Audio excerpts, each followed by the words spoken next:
a lot of times people who are using Klaviyo don't know where to start. Like, I want to optimize what I'm doing. I want to have better use of my time, but I don't really know where to start. And I think what I like about this is these cards and these prompts are helping direct the user to here are a few opportunities to really optimize that you don't have to be a marketing expert to be able to take advantage of.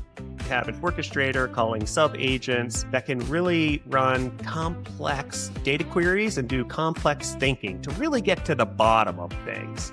You can also see all the work that the AI has produced, including the priority actions that make the most sense to tackle immediately.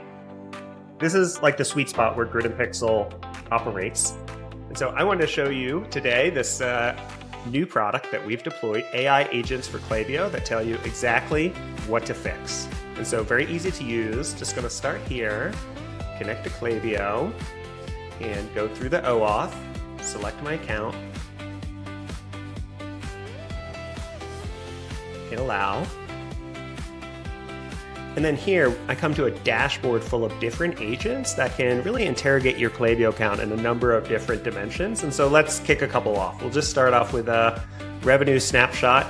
And as this thing spins up, I'll tell you that it really builds on top of the Klaviyo MCP in a couple of important ways. So first, it can use tools, all sorts of different tools.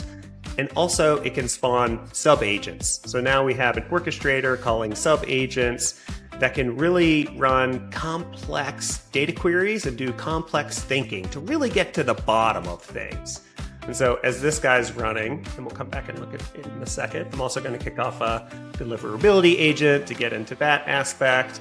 And then we'll kick off a brand voice check. And while I'm at it, you know what? I'm just going to kick off the segment checker and the campaign checker and the flow analyzer all at the same time. So these puppies are going to run and they're going to be really consistent and execute, quick to figure out exactly what's going on inside of the Klaviyo account. And we can see some of the results. And so this is an account we've been managing for quite some time. And so you can see they've got a healthy revenue snapshot, although they're only sitting at about a 19% Klaviyo attributed revenue. Yeah. So it's a bit under optimized still. Getting to that 40% point would be like another 60K of revenue. This is a small business, right? But you can also see all the work that the AI has produced, including the priority actions that make the most sense to tackle immediately to improve your revenue.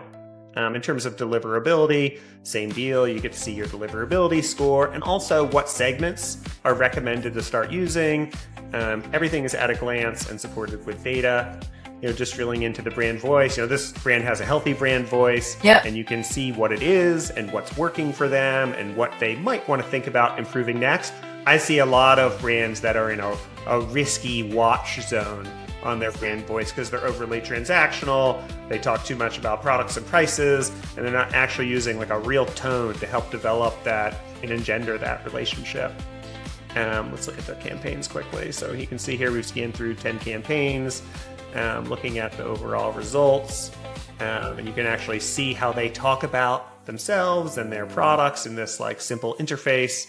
And so we've got a bunch of these. There are dozens and dozens of different agents that can help you with win back, with retention, with your pop-up form, with your SMS marketing. And that, it turns out to be the key. Now, it's not to say that I couldn't like log into a Klaviyo account or you couldn't log into a Klaviyo account and like really get in there and figure out all of this information. I'm sure you probably could.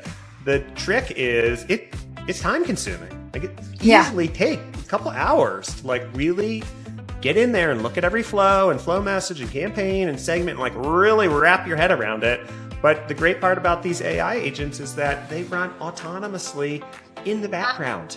And so they are doing all the work, checking all the data, looking at all the screens, and you only have to take a look when something's broken, when there's an opportunity to fix something. And otherwise, you always have this watchful eye, the watchful eye of Grid and Pixel, kind of like keeping tabs on your Klaviyo account to spot things before they turn into disasters or to fix and improve things to build something really great. I love this one, by the way. I think this is like people are, yeah, like this is like the thing. This is the thing that AI, this is what will change with AI, is that there's right now all this frothiness that's happening, but it's about like, how do we delineate between the effort? Like, it doesn't mean that things have to be hard in order for them to be, anyway, like, yeah. So, well, and I think the hardest thing about, running a business is all of the stuff that needs to be handled. So really offloading a lot of the execution and also the opportunities. Like, a lot of business owners, they don't know what they don't know. Most software, people are used to only using 10, 15% of the functionality. So how do you serve up what you could do, how you could improve through some of these agents to help business owners focus on the right things? So they're spending more of their time on things that really like move the needle and make a difference for their business, instead of the execution that can easily be handled through this agentic experience. I think AI really creates the most value when it accelerates execution. And that's what you're able to do here. Just less time figuring out what to do and more time thinking strategically about your business.